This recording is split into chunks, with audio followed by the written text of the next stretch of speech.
क्षुल्लक कारणावरून घटस्फोट घेण्याचे प्रमाण हल्ली अधिक वाढत चाललेले आहे। यामध्ये पती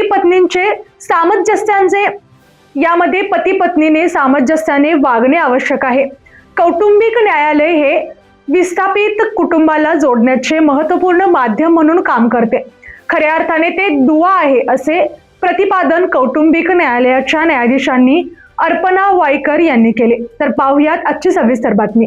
कसबा वावडा येथील जिल्हा न्यायालयातील राजश्री शाहू सभागृहामध्ये कोल्हापूर जिल्हा बार असोसिएशन, कौटुंबिक न्यायालय बार असोसिएशन आणि कोल्हापूर न्यायालय यांच्या संयुक्त विद्यमाने 13वा वर्धापन दिन सोहळा पार पडला। यावेळी त्या बोलत होत्या। व्यासपीठावर तांबे एस जिल्हा न्यायाधीश 4 तथा सदस्य कौटुंबिक न्यायालय सल्लागार समिती, बार असोसिएशन अध्यक्ष VR पाटील, कौटुंबिक न्यायालय बार असोसिएशन अध्यक्ष RV पाटील आदी उपस्थित होते। श्रीमती वाईकर म्हणाल्या, पती पत्नी परस्परांवरील आदरभाव प्रेम वाढावे, कोर्टाची पायरी चढण्या अगोदर त्यांनी परस्परांशी संवाद साधावा, तर भारतीय संस्कृतीमध्ये कुटुंब व्यवस्थेचे अधिक महत्त्व असल्याचे प्रतिपादन तांबे एस जिल्हा न्यायाधीश 4 यांनी केले। बार असोसिएशन अध्यक्ष VR पाटील यांनीही मनोगत व्यक्त केले।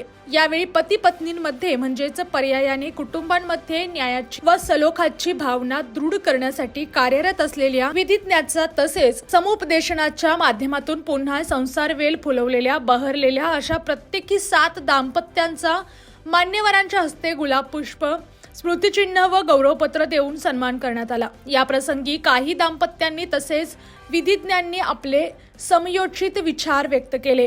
या कार्यक्रमाचे प्रास्ताविक समुपदेशक ओंकार तुळसुलकर, सूत्रसंचालन विनोद भिलारे, तर आभार प्रदर्शन कौटुंबिक न्यायालयाचे सहाय्यक अधीक्षक महेश पाटील यांनी केले। या प्रसंगी नव्या समुपदेशन कक्षाचे उद्घाटन न्यायाधीश तांबे SS व न्यायाधीश श्रीमती अर्पणा वाईकर यांच्या हस्ते करण्यात आले।